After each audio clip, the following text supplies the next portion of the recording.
I'm RJ, by the way, from Street Scooper Vlogs. So, congratulations first. Gusto ko lang i-emphasize first na grabe talaga yung Ann Curtis at saka Jericho Rosales. And syempre, with the help of Direk Irene. Ito yung isa sa mga pelikula nyo na first, hindi kailangan ng lines para makita yung emosyon, yung mukha pa lang. Kanina iingihina ako pero hindi ako makaihi agad kasi nahihirapan ako kung saan akong eksena lalabas. Bawat eksena talagang kakapitan mo. So, grabe. And gusto ko lang i-ask yung question na during those mga hugot scenes nyo, speaking of hugot, meron bang from the past na nangyari na nakarelate kayo dun sa eksena na ginamit nyo yung emotion? Kasi talagang curious ako kung ano yung pinaghuhugutan nyo at kung hindi man, is meron bang friend kayo na parang nirelate nyo para ipasok yung character na yun? Thank you. Congratulations again. Gusto lang ibalik ni Anne sa iyo yung question. Ikaw ang ikaw yung next, hindi ka pa sumasagot. So mauna ka dyan. I can relate kasi naiihi na rin ako. Yeah, of course. See, Irene was writing the script and I said, that was a time in my life. So it's a collection of a lot of experiences and situations, memories that was just, it really became the catalyst talaga. That was my connection with her. So that was the challenge also, to have someone to work on it with na talagang gets niya. And that's why I think that's why it worked between us for this film. How about you po, Miss Gemini? Yeah. Miss Gemini. You know what? I think that's the beauty of, when I decided I would start acting again, I decided to take a few classes with Meisner so that, it teaches you how to, you don't have to use your personal experiences anymore, which is something I grew up doing. And I think that worked for me. But also, you always start with a little bit of truth, and then you let the dynamics between your co-actor and yourself, it brings you to wherever it's gonna take you each take, diba? But there's always a bit of truth. And I feel like, yun din yung beauty ng script na to, that it's so real. Nangyayari talaga siya sa mga kaibigan natin, sa mga pamilya natin. And it was so easy to build this character. It was so easy to build Ellie and Eric and kung ano yung mundo nila, saan sila galing, paano sila nakarating dito. Like, it felt so real when we were filming it, and I think that's why may mga eksena na gusto ko nang umiyak pero bawal umiyak si Ellie. Kasi it felt so real. Like, we were in character on set, on the tape. Like, immediately. Like, sabi nga ni Catriona, diba, na parang nagugulat siya sa amin. Nagtatawanan kami, nagbiburuan kami bilang 5 or in character agad. So, yeah, I mean, we were able to build these characters together. And I think na parang nagiging effortless na lang siya when you're on set kasi damang-dama mo na yung character. You don't need to use your personal experience. Thank you. Congratulations po. Thank you. Thank you. So another question, I think. Bakit ka nagtatanong, Jules? Huwag ka naman Char. Ito muna ako kay ate. Hello. Hi po, I'm Paula. We're from the Book Talk community. So, matik na mga OA. OA. Two questions lang po, very quick. First one is, sure po ba tayo na hindi Sagittarius si Ellie? Char. Or Aquarius. But no, first of all, yeah, congratulations po, Direk, and for Jericho and Anne. You guys acted the hell out of this movie. Like, sabi nga po nila, without lines, your eyes were speaking, and that was true. That's really, really true. So my question is, like what you said po, and so, yeah, the maturity of the movie, because that's also one of the things that we were really thinking when we were watching the relationship. It's really mature, and maybe not everyone is ready to actually watch that on screen. So I was thinking, are you guys anticipating for the audience to choose sides? And if it comes to that, will you defend your characters? do you think Ellie deserves to be defended, or Eric, or, well, are they both wrong, or they're both right? I believe there are Ellies in this room.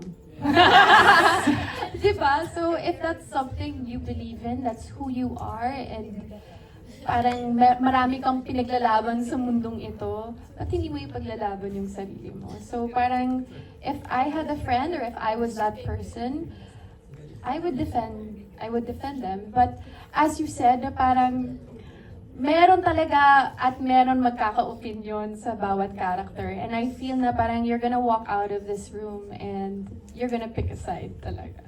Yun talaga siya. And, diba? Yeah. Yun talaga siya pinag-usapan namin, ha? Pero, Pero lahat ng nakapanood, kailangan lumabas at maghanap ng kausap. Para gano'n.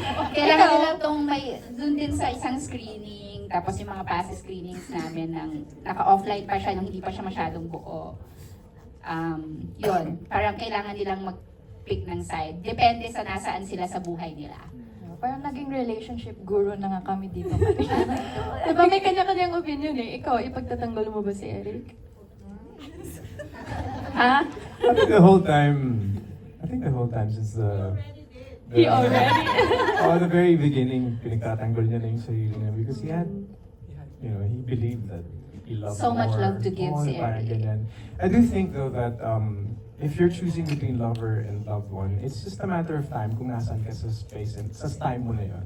Sometimes you find someone na gusto mo i-boast talaga lahat. Sometimes naman gusto mo lang lay back, you know? But going to your question about expectations and stuff, I do believe that whenever you read a book, whenever you watch a movie in the cinema, you come out a little bit changed. And that's sulit. Diba? So if you come out and you be like, I'm the lover, or I'm the loved one, but then you process that on the way home, I will not defend anymore kung sino pa. I will just love and love and love because I think that's the whole, journey of the film. It's a handbook to how to relationship.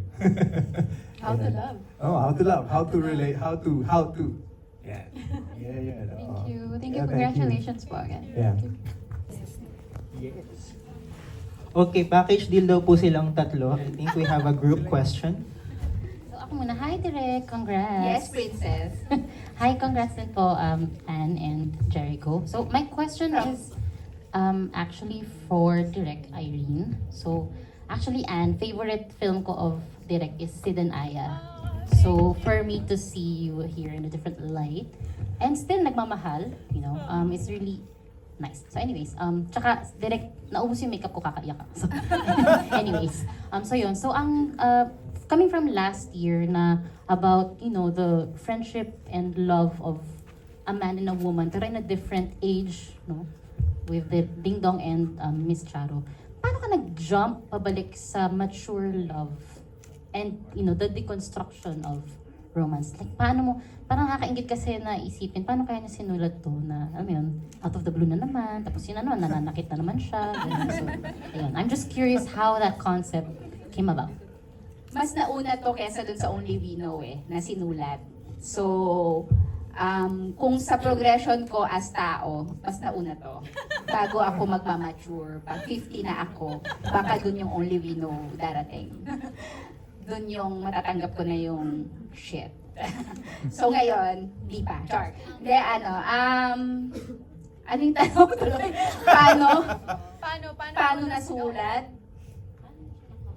Parang Oo. ang lawak kasi, parang tinanong kita before, may, Oo. ano ba yun, laging about relationships and love yung in-explore mo. Like, meron ka pa bang kayang hugutin? Tapos Hindi ko na nga alam saan ako huhugot. Di ba parang, so nagsisimula siya dun sa konsepto ng yun nga yung lover, love one, tapos parang, ewan ko kung nakwento ko na dati yung inspired to nung A Lover's Discourse ni Barthes, ganyan. So parang from there, na parang philosophical, pupuntahan mo yung real experience. So, yun yung process. Kasi, yun nga, saan ko na naman ito huhugutin? Hindi ko naman napagdadaanan lahat ng sakit since Kamsawi, di ba? Parang kawawa naman ako kung lahat yung pinagdaanan ko in real life, guys.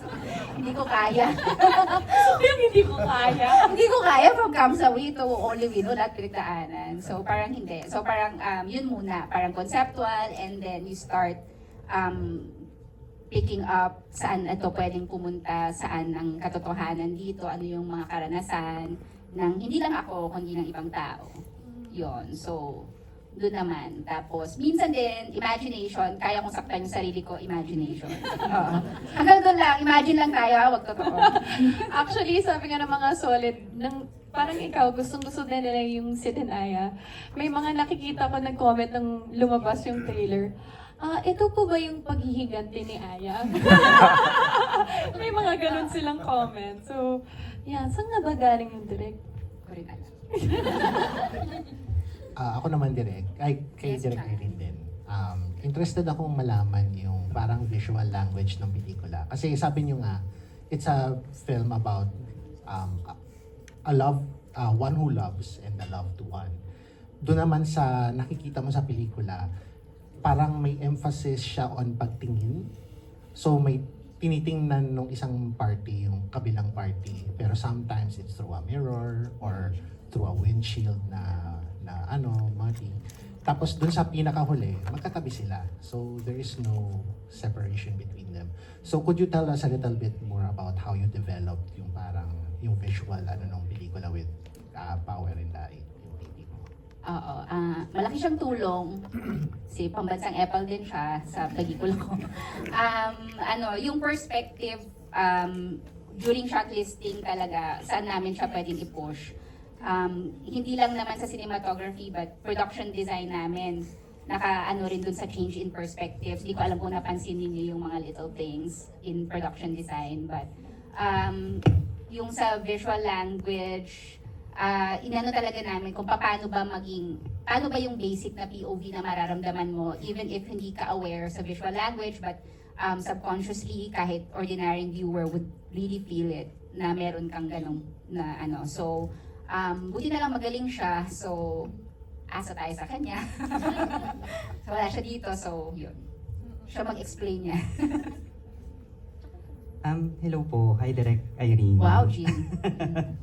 Ang question ko po kay Miss Ann Curtis, kasi super na-amaze ako sa kanya dito sa film na to. Aside from si Sid and Aya, no? And then nung nagkakwentuhan ka tayo nun, Direk Irene, na-mention ko na parang yung character ni Ann sa Sid and Aya, parang si Maggie Chung in Comrades, almost a love story. And here, it reminded me naman po kay Audrey Hepburn in Two for the Road.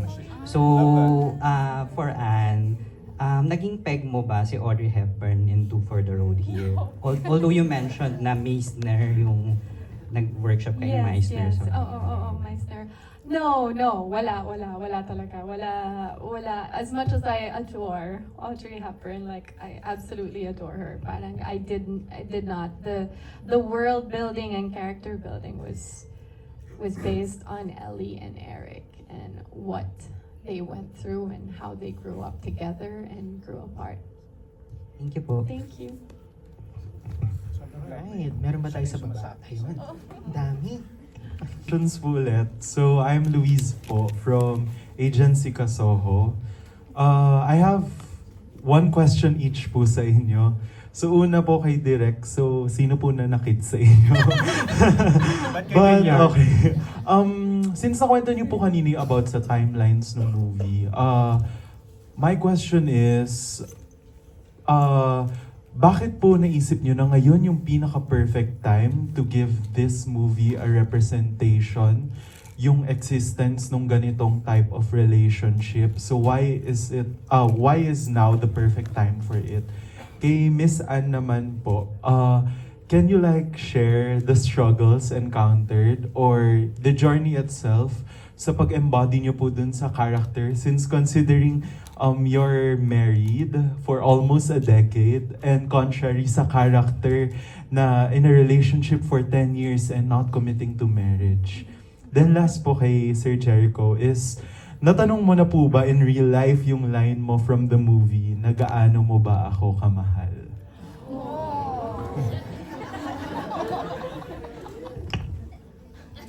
Pwede namang sa kanila yun.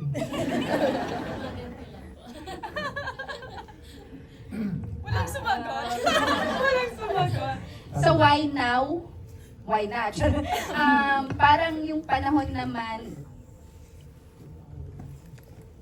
hindi naman siya nakaschedule na parang, oh, dapat ngayon na natin siya gagawin o ganyan. Nagkataon yun, it was the universe conspiring na ngayon siya nagawa. Kasi 2018 pa to, it passed on to so many people, producers, tapos sila yung nag-yes finally, and ganyan-ganyan. So, pero kung bakit ngayon, siguro tumiming lang din na yung si Ellie, yung empathy niya with all that's happening with the world, parang na-capture niya yon na parang hindi mo ma-explain ano yung discontent ko, pero hindi ako mapalagay sa mundo. Pero may nangyayari, pero ano nangyayari sa buhay ko amidst this bigger things that's happening. And of course, with Eric, nasaan ako ngayon as a man, di ba? Yun yung mga questions ngayon eh. Nasaan ako as a man, the loneliness, the ganito with what's happening with women, parang ano yung place, ano yung ibig sabihin ng security. So, yun lang naman ay nababasa ko sa TikTok. So, hindi, yun. So, parang baka ganun yung mundo. So, baka may, at saka yung Gen Z, ganyan na rin mag-isip. Parang nakikita ko sa mga comments, marunong na yung mga attachment styles. Parang bakit maraming may alam ng mga ganito?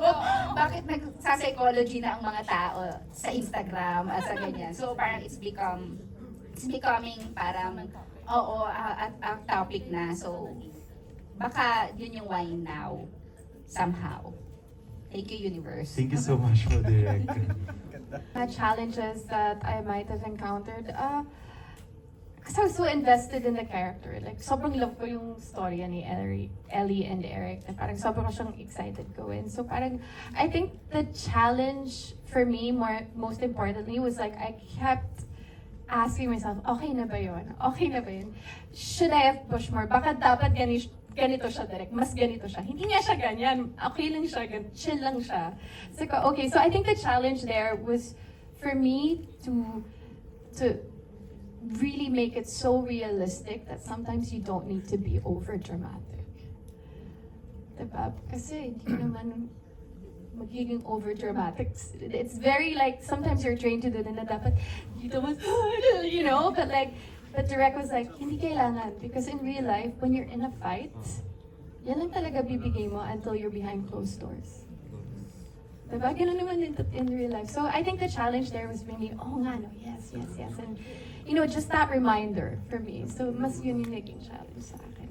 Thank you so much po. Nabigyan po talaga ng justice. Thank you. Oh, Echo, romantic. Bakit sa akin yung mga familiar faces as Ron, Reg, and Pilar. Hi guys. And si Peterson. Hi Peterson. I see that you're listening very intently. I love you. Good to see you. Sa Tagalog, no? Kung nasabi ko na sa Tagalog yun. Opo, or No. any language, kung nagsalita po kayo sa ibang language. No, I don't think it's specifically written na ganun talaga na gaano ba ako mahal? Hindi, sa utak ko lang yun eh. Parang one time, nangyari sa akin yun, sabi ko, gaano ba ako mahal nito? Tama bang nandito ako? Parang ganun. Parang ano ba to? And then, yeah, I think one time lang ganun. And then, batsi na ako. Ayoko na. Batsi na ako, parang hindi totoo to. Parang boy toy lang ako nito. Isuming ganun. Counseling na to. Oo, counseling na to. Hindi talaga. Kasi, ganun lang yung parang mini-measure mo lang pala. But never ko sinabi na gaano ba ako mahal. Kasi ito lang din yung bibigay ko sa'yo. No, hindi pa naman. Yeah. Okay. Thank you so much po for Thank you this then. beautiful I'm really sorry master that hindi ko piece. naibigay Thank you so sa'yo yung much. gusto mong marinig. Thank you. Okay, sa baba ulit tayo. Sir Derek. Hi, before anything else, hi, my name is Blake Salcedo. I am an actor, content creator, and movie reviewer. Congrats on this film. It is heavy, it is real, it is unrelenting. It is a very realistic portrayal of the many problems that one could have in a relationship, especially one that's going down the drain. My question is for Derek, and which will in turn go to Anne and Jericho. What made the decision to have the film be told in a non-linear way, and how did the different perspectives shape your POV of the characters? Since nagsimula siya sa parang yung konsepto ng memories, how the lover looks back at a relationship, diba? Dun sa habang naghihintay siya, ano nga ba talaga yung nangyari? Eric wanted to be logical about it, wanted to look for little things. Where did we start having problems? Saan tayo masaya? In the script, if you would read it, meron pa dun parang ina-analyze niya. Kaya may mga emphasis sa smile ni Ellie, like how did she smile when una kaming nagkita versus sinagot niya ako versus parang hindi na siya, yung smile niya hindi na totoo, parang ganon. So, with that na perspective and paglalaruan, pag nag-isip ka naman sa memories mo, hindi siya linear. Parang may bigla na lang susulpot na ganito, depende sa ano. So parang dun siya nanggaling. So paano ba talaga binabalikan ang isang bagay? Even the visual language na parang, baka may pops of colors lang, or ganito, paano yung baka laughter niya lang yung naririnig. So even the sound design is like that. So dun yung paglalaro in terms of the non-linearity of yung structure niya. Ano pa yung isang tanong? Having two perspectives. Having the two perspectives. How Kumusta did daw yung love life mo? Secret. Kamsawi. Yung shaping nun talagang malaking tulong sa performance, of course, na we had to do, may mga scenes na parang 2 beses talaga nilang inaarte, ano talaga yung perspective, and I have to get their opinion kung paano ba to, kung si Ellie or si Eric to, because it's collaboration, of course, na paano natin to paglalaruan, paano mo to sasabihin in this way and that. So yun, challenge din. Yeah. And of course, the editing, malaking factor si Bentol, siya yung editor namin, Benjamin Tolentino, na hindi natutulog at kahit sa panaginip daw niya, iniisip niya kung paano ba talaga to hahatiin yung perspective. So, it was shaped ng mahabang panahon. ng maraming pagtatanong. Yeah. Yeah, and I think, just to add to what Derek was saying, like, it's so important to have those two different perspectives. Kasi, from an external point of view, in a relationship, you're known as one unit, diba? You're Eric and Ellie. But do you really know the two sides of the story? Unless beshi kayo. Yung best friend mo lang nakakaalam of two sides to each story. So I feel like it was so essential for this story na parang in a relationship, there are always two sides to a story. There's always two different POVs. And we hope you were able to see that somehow in our movie. Yeah, we were. Ano mga sagot nila? Ang maaga sila dito. First one, the question kanina, yung nasabi ko lang ba yan?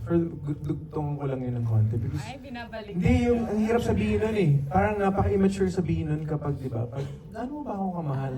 It was one of the most difficult parts in the film, at least for me, to say that it's a character. Gaano mo ba ako kamahal? Like, what do you mean? Parang ganun, di ba? So, that was really interesting that you noticed that. So, going back to your question, bro. First time to be asked by an actor, so cheers, man. Thank you. Thanks for digesting that very well. It was very important. Fun fact, or funny kwento.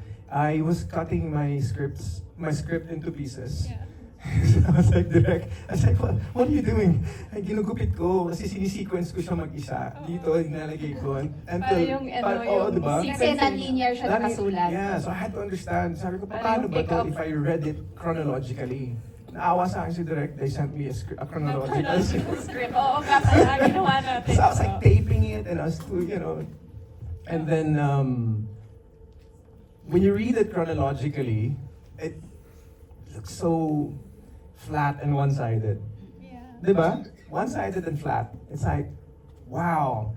So this is like, you know, brain magic nila direct, editing magic, di ba? And this is like really understanding for, you know, our editor and for everyone, for sila Pao and all the creatives. And for us, Anne and I would be like, okay, sino ba yung tama dito? It's always going to be easy to drop that question. Sino ba yung tama dito? And the sad part is that in every relationship, let me just go back and forth to reality in the script, okay? If in a relationship, and if you watch it sa movie and then you can relate and you're like, kung alam mo lang kasi na dalawa yung side ng coin, di sana hindi kayo naghiwalay. But you can never say that because people really are, you know, enter your lives, you know, you're gifted, these people, to understand as you grow what you need to understand. So it really helped that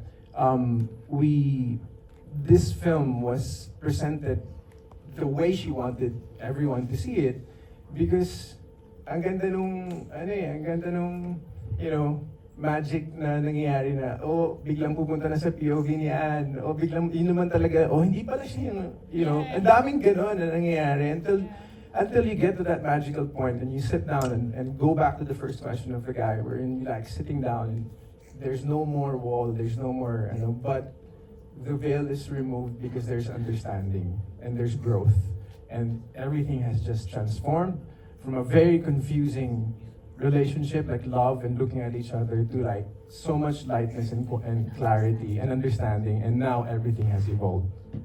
Parang ganon. So I think this may seem like one of the simplest films to watch, but you come out of this cinema, you really change, and you're gonna think about the story, you're gonna think about your relationship, you're going to think about so many things. So Kasi oo nga, no, 10 years is a long time. it's a long time. It's a long time. But yeah, thanks for that question. All right, thank you for that. Yes. Thank you for that question. I think we have time for 2 last questions. Here po tayo. Okay. Sino sa inyo? Okay. Hello, I'm Hazel. So we actually found the movie really great. Me and Sam, we actually relate to Ellie's character since you mentioned in the movie that you really love doing humanitarian work. You even mentioned UN since we're global affairs and diplomacy students. So that was really great. My first question is that in the part where Eric was talking to your dad, in his perspective, you were wearing, I think it was a polka dot dress. And then when it came to Ellie's perspective, she was wearing more of a floral dress. So was that intentional or, yeah. And then another question is that we noticed that when you guys were in the beginning of your relationship, you would wear a lot of bright colors. And towards the end, you would lean more in the neutral colors. Everything was intentional. And, you know, from the get-go, from when we were doing our wardrobe fittings, everything was planned. Like the drop of the color, it would show where Ellie was at in her life as well. As for the POV thing, that's what Derek was saying earlier. It wasn't just my clothing. If you notice in the scenes, there's placements of different candles or just to show that it's a different POV. Yeah, intentional. Everything was intentional. And I'm so happy someone could relate to Ellie. Thank you so much.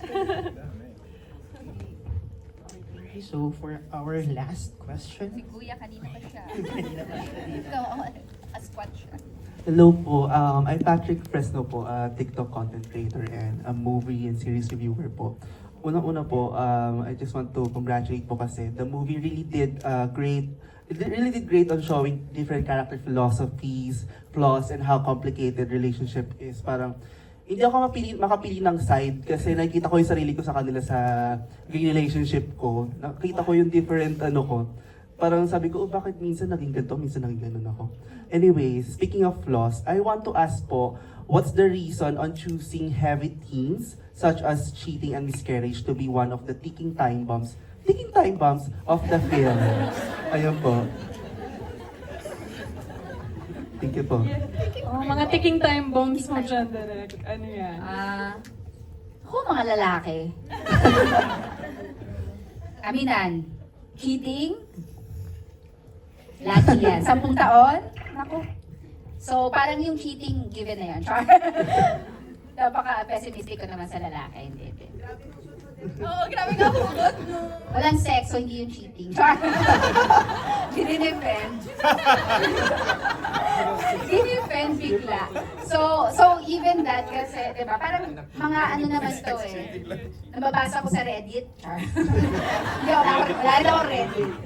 So, mga nakikita ko sa Hener. And kwentuhan with friends. Pero hindi, kasi sa ganong parang even when I was writing Eric and Ellie's characters, parang saan ko pa sila mapupush?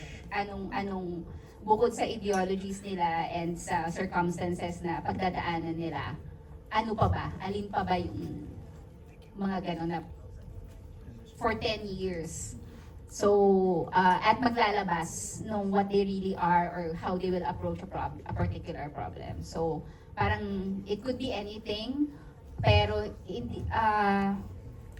for Ellie kasi, tinanggap niya yung it was parang, paano yung freedom niya, pero may, isa yun sa mga ng babae, paano ba ako ano ba talagang gusto ko? Gusto ko ba talagang magkaanak? Kasi commitment yung anak, di ba? Parang gano'n. So even for me, ano ba yung opinion ko dito? But it's not my opinion, it's Ellie's situation. So gusto niyang maging malaya, hesitant siyang magkaanak, pero yung yakap niya nun kay Eric, ang sinabi ko nun kay Anne was, once na yakapin mo siya, mawawala lahat yung fears mo. Kasi ito yun kasama kita. So kanina nagsimula siya ng nakatingin sa pregnancy test and hesitant and all of these fears, what will happen, how am I gonna do, ganyan. Pero nung dumating si Eric, di ba, and na-sense agad yun ni Eric na what's wrong, ganyan. So ganun na sila ka-bonded, ganun na yung language, alam na nila yung isa't isa. But that hug made Ellie decide na yes, I'm going for this. And every time, Ellie says yes. Di ba, even with the cheating or even with a little thing, from the littlest nagsiselos to malaking pagsiselos, she pushes herself to like find that love kasi mahal niya. And also for Eric naman na the way na paano ba ako nagmahal ng isang bagyo? Paano ka ba dumating sa akin? Kasi wala tinamaan siya, di ba? So parang hindi niya alam yung pinasok niya pero pupush niya pa rin. Pupush niya kasi I love Ellie. Kahit hindi ito yung picture na nabuo ko when I started this relationship, but I still kept pushing until pareho silang nagtulakan at ayun, nag-black and white na lang. At saka, alam mo, to add also, parang why these topics, why these issues, why not? Because these actually happen in relationships. Na parang iniisip ko, sometimes sa pelikula, iisipin mo to play safe kasi MTRCB, bawal pag-usapan, bawal magbura ng mga tulad ng pagmamura ko dito sa pelikula to, bawal pag-usapan ang miscarriage or something. It's very sensitive topics because we're a very conservative country. But it actually happens. It happens to our friends, it happens to family members, it happens in relationships, especially if you've been together for such a long time. And we got an R13 rating, so you know what? Why not? Diba? It's about time we have a movie that talks about real life situations and struggles that happen in a relationship. So yeah, that's why I was sold. I'm like, diba kwento nga ni Direk, sa haba ng dinaanan ng script na to, minsan pinapatanggal yon. But with us, nung sinabi niya, okay lang ba pag-usapan to? Okay lang po, Direk. Gusto ko gawin yan. Okay lang ba magmumurahan ganing? Okay lang, Direk. It happens. So, diba, sabi mo nga, pinapatanggal sa'yo. So parang, I'm happy that she fought for the script and said no to whoever was gonna take it, na parang hindi, ito yung storya ng totoong nangyayari sa isang relasyon. So thank you, Direk. Thank you po. Alright, thank you so much for your insightful question. May we have a last